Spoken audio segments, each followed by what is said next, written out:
So we are down at the second tiny home spot, and guys, we are making tons of progress.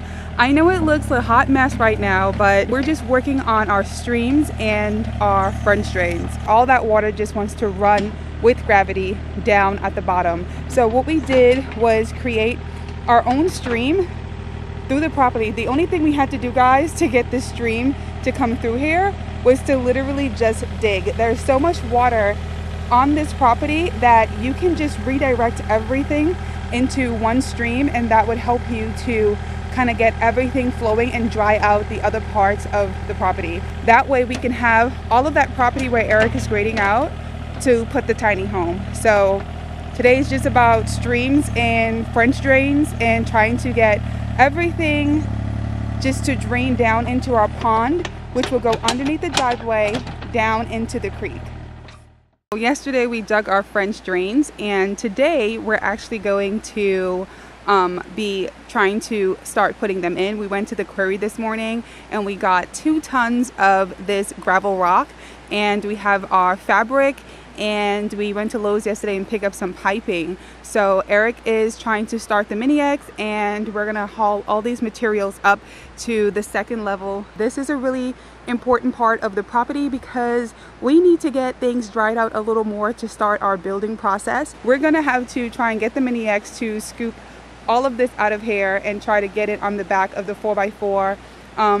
As you guys know, we use what we have here. We don't have an excess of machinery to help us, so we have our handy shovels here, and we're gonna see what we can get done with the mini X, and whatever we can't get done with the mini X, we will just have to scoop it up ourselves with the shovel. So that's the beginning part of our day. So now that we have our fabric and materials up here, we have went ahead and laid out our fabric over our trenches that we dug yesterday, and Eric is just trying to kind of cut it so it's manageable. We're having trouble unrolling it on the entire trench just because it kind of curves out to the road. We did a lot of research on YouTube. We did a lot of research just by talking to our fellow neighbors that had to do this before, or contractors, landscapers, whoever we could reach out to ask questions and advice on doing this, and we came up with our own solution and our own list of materials. We are DIYers, so you know, this might not be a French drain, it might end up being an Italian drain or such, but we're doing our best here and we're gonna get this thing done. So guys, please don't kill us in the comments, but we are doing what we feel is best for our situation and our property. So this is how we're doing it. If you do it a different way, then that's great for you, and I hope it works out for each and every one of us. But right now, this is what we're working on and what we're trying to get done. Our neighbor is right next door. That is his truck that you're hearing, basically working on his French drains, and he's been doing this for the past few weeks. He just stopped by and spoke to us yesterday and gave us a little bit of advice and kind of encouraged us on. So we feel like we're in the right direction, and let's just hope this all goes well. So we have to build on this area to either do our decking for a second dome or even a tiny home, guys. We're not 100% sure what we're doing here yet, but we do know that this is our second tiny spot and we have to get this dried out. So we have the stream off to the left here. We did still have some loose springs over here in the middle, and so we decided to do some French drains to take care of all of that. And so this is what we're working on today, and we'll show you guys step by step how it worked out for us, and we hope that we can be of assistance to someone else that's going through a French drain issue, or we just pray that we get through it ourselves. We have our first bit of gravel inside of our trench, and guys, it was kind of a work getting it in there, and Eric has literally just been like grabbing away trying to spread that out. So now we're just going to use a shovel and try to spread this gravel out and get it to be kind of even. We have a bed full of gravel on the truck below, so we're going to have to make a couple more loads of this, and we're even going to have to go to the prairie, guys, a couple more times just to have enough.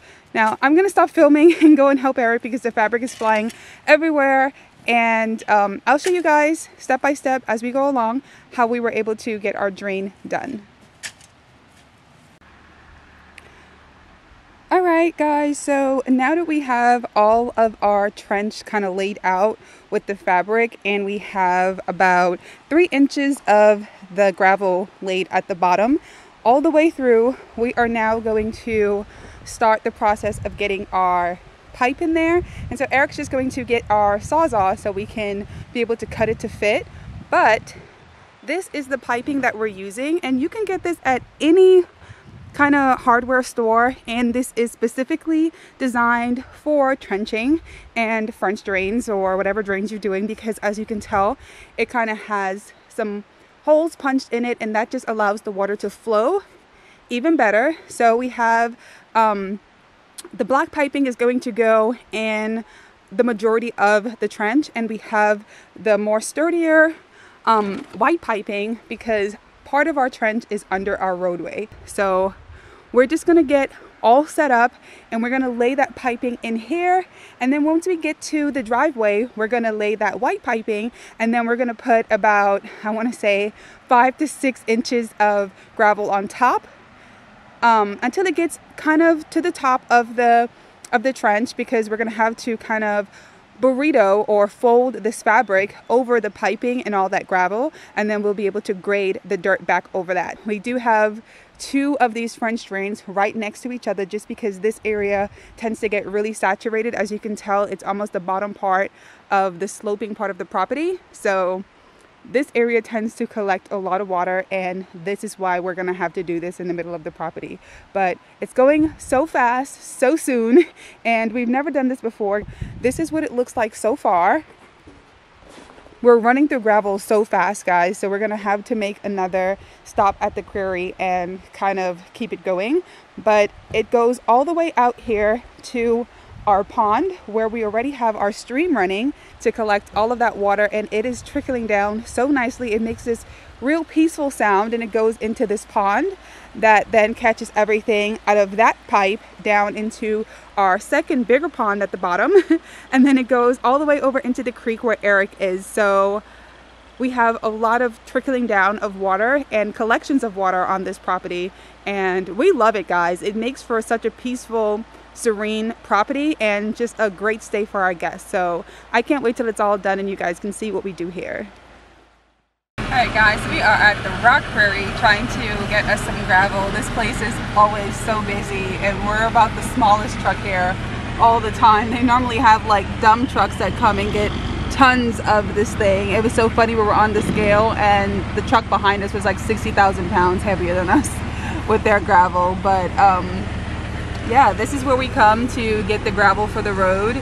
If you guys have a local quarry in your area, you definitely would want to go and utilize them because it is going to be so much easier and cheaper. Other than that, of course, the local big box stores would have these, but they have every size and anything you can possibly need. There goes our guy that filled us up.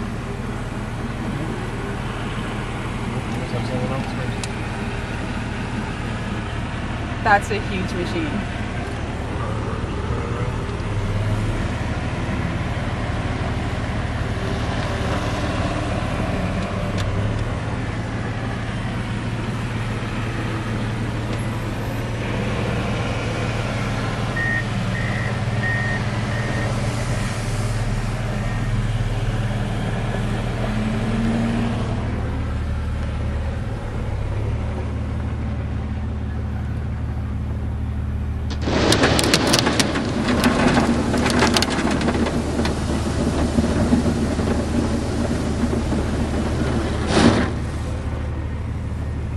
And as quick as that, we are filled and ready to go.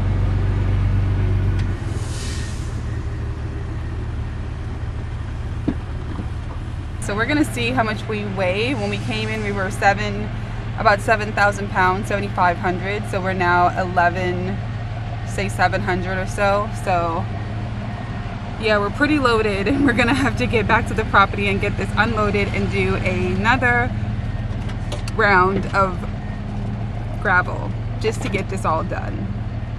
This is about our 4th trip that we've made to the quarry to pick up gravel to continue on with our French drains, and of course we don't have a dump truck, so we came up with this little solution to be able to get our gravel off of here. We just kind of use the mini X to scoop the gravel off of the pickup truck, and then we pile it onto the 4x4 and we truck it all the way up to the second pad that we've created for the tiny house. So once we get up there, we'll show you guys how far we've come with the French drains.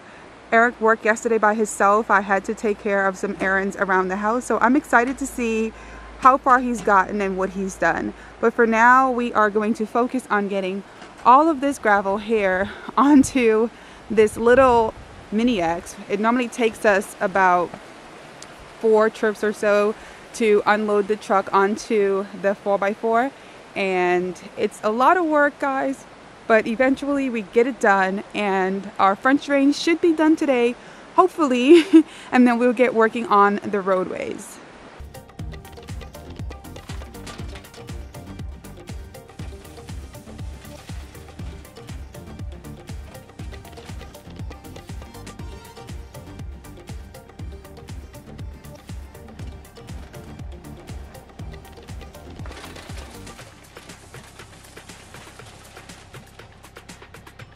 So the easy part is pretty much over, and we're at the point now where we start shoveling into the 4x4 because we don't want to damage the truck or the mini X, and once we get so low with the gravel, it only makes sense for us to take precaution and start to shovel. So this is where it gets real strenuous. This is where it gets real tiring, and you feel like you just want your day to be over. But thankfully, you know, Eric is a man that wears many hats, and he's he has a lot of endurance, so he pretty much does the majority of the shoveling, and I kind of just help with picking up whatever falls at the bottom here on this tarp. So my job is a little easier than his, but guys, this is what we have to do to get our job done. It's just the both of us. As usual, we use whatever tools we have. We're not going to be investing in tools until we really get something up and running and we have income coming in. So right now it's some hard labor, and at least no one can say that we had it easy. When this thing is up and on Airbnb and we start making the big bucks, you guys will know that we really put in the work to get this thing done.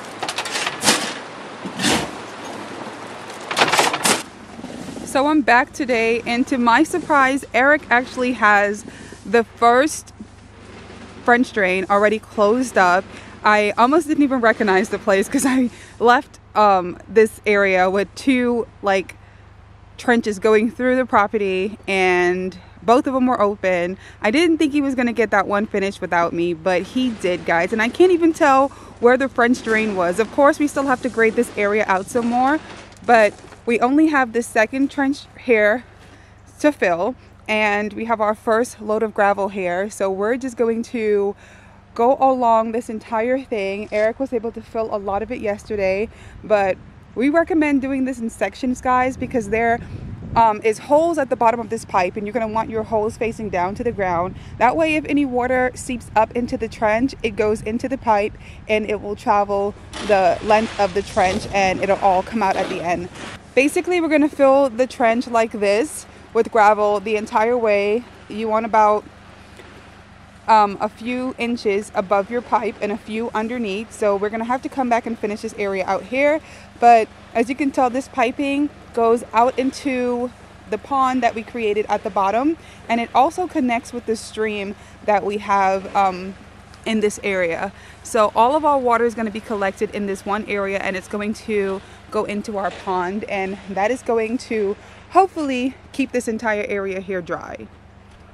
That's what we're going to be doing today, working on finishing the rest of our trench and getting this all closed up, and hopefully getting this area graded out today so we can move on to putting in our shed.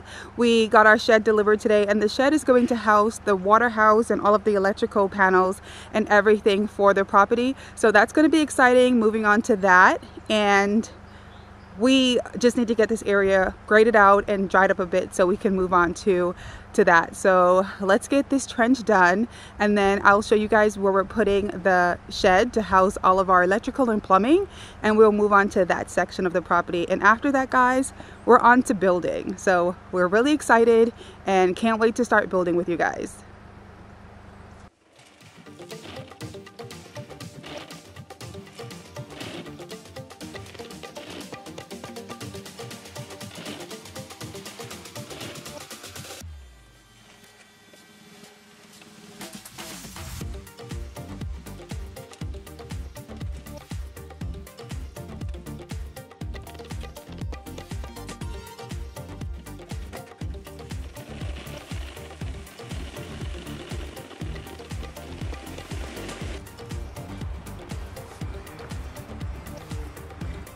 All right, guys, we're gonna go get another load of gravel, and that's gonna continue for a little bit today, and then we'll be able to close this thing up and grade over it.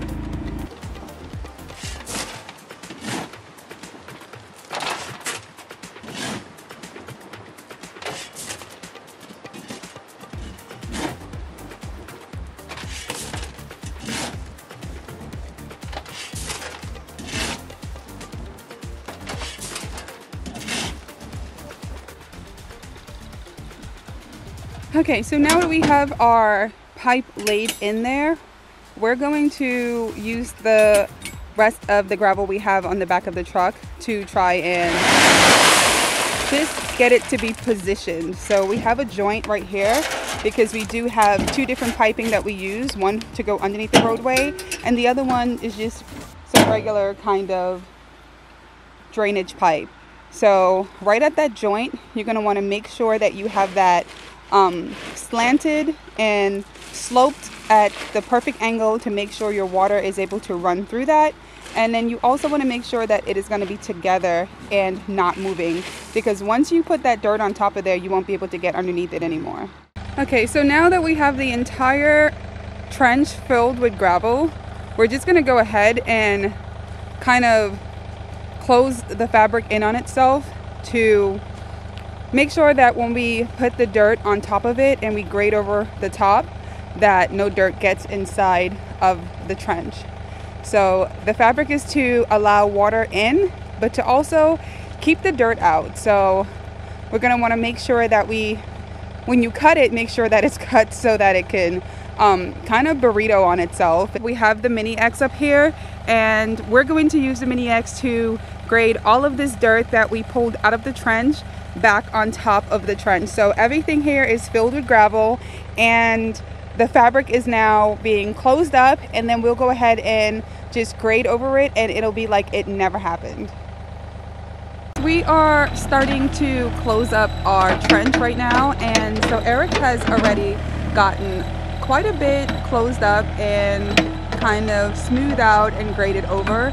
We have an entire like few hundred feet of trench to get closed back up, but pretty much if you look at the portion that he has already done, you can tell that, you know, it's quite easy to get the dirt to lay back over it, as long as you fill your trench to kind of about half a foot or so to the top, so that you can have enough dirt to go back down and pack it down. It's gonna be fine. So Eric is doing such a great job of basically having the patience to get this dirt back packed down in here, because I've been watching him and it is pretty tedious, guys, to get this done.